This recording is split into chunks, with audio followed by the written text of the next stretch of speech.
நாம் இன்றைக்கி சாம்பார் செய்யுது எப்படின்னு பார்க்க போகிறோம். சாம்பார் செய்து ரொம்ப ரொம்ப ஈஸியான ஒரு விஷயந்தான். குக்கரில் வந்து 100 கிராம் பாசிப்பருப்பு எப்படி இருக்குன்னு தெரியாதவங்க பார்த்துக்கோங்க.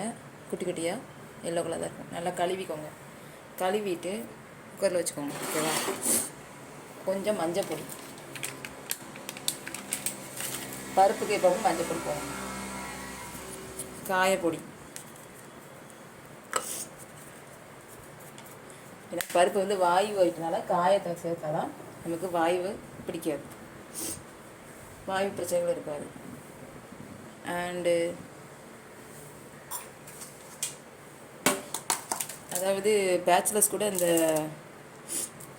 சமையல் பண்ணிடலாம். தக்காளி,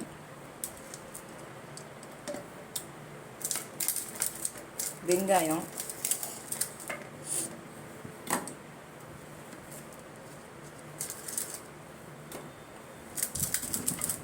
காய் என்கிட்ட இருக்கிற காயை போடுறோம். ஓகேவா? முருங்கைக்காய், கேரட்டு,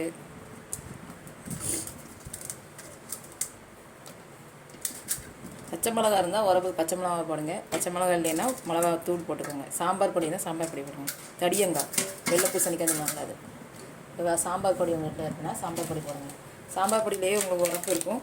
உங்களுக்கு உரப்பாக வேணும் அப்படின்னா கூட வந்து நீங்கள் உரப்பு சேர்த்துக்கலாம். சின்ன பிள்ளைங்க சாப்பிட்றதுனால நான் உரப்பு சேர்க்கலாம்.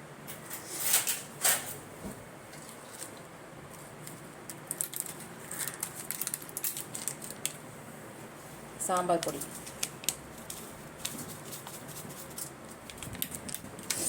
உப்பு போட்டுக்கோங்க. தேவையான உப்பு. 10 நிமிஷத்தில் இந்த சாம்பார் ரெடி பண்ணிடலாம். குக்கர் விசில் அடிக்கிற நேரம் தான். உப்பு உங்களுக்கு எவ்வளோ தேவையோ அவ்வளோ பார்த்து போடணும். தேவைன்னா அதுக்கப்புறம் பார்த்து போட்டுக்கலாம். இல்லைன்னா போடலாம். அதிகமாக போட்டுறாதீங்க, நல்லா இருக்காது.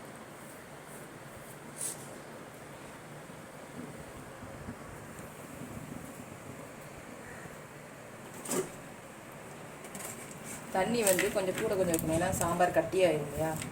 அதனால் தண்ணி கூட வைக்கணும். பருப்பு முங்குற அளவுக்கு, காய் வேகிற அளவுக்கு தண்ணி வைக்கணும். சாம்பார் கொஞ்சம் தண்ணியாக இருந்தால் தான் நல்லாயிருக்கும். ரொம்ப கட்டியாக தான் நல்லாயிருக்கும்.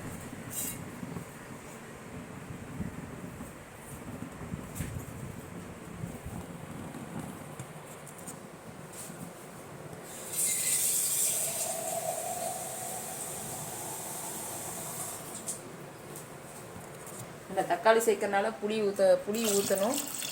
தக்காளி 2 தக்காளி போட்டுக்கணும். அதனால் புளி கொஞ்சமாக ஊற வச்சு கடைசியாக புளி ஊற்றினா போதும். இல்லை நாங்கள் புளிப்பே சேர்க்க மாட்டோம், புளிப்பு அதிகமாக எங்களுக்கு வேணும் அப்படின்னு நினைக்கிறீங்கன்னா இந்த தக்காளி புளிப்பே உங்களுக்கு போதும். அவ்வளோதான் வாண்டியார். மூடி வச்சுட்டு 3 விசில் போட்டால் போதும். சாம்பார் ரெடி. தாளிக்கிறதுக்கு கடுகு வெங்காயம் போட்டு தாளிச்சிட வேண்டியதான்.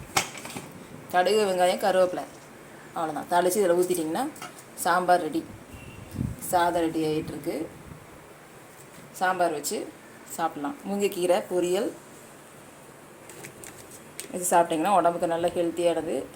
இரும்பு சத்து அதிகமாக இருக்கும். நன்றி, வணக்கம்.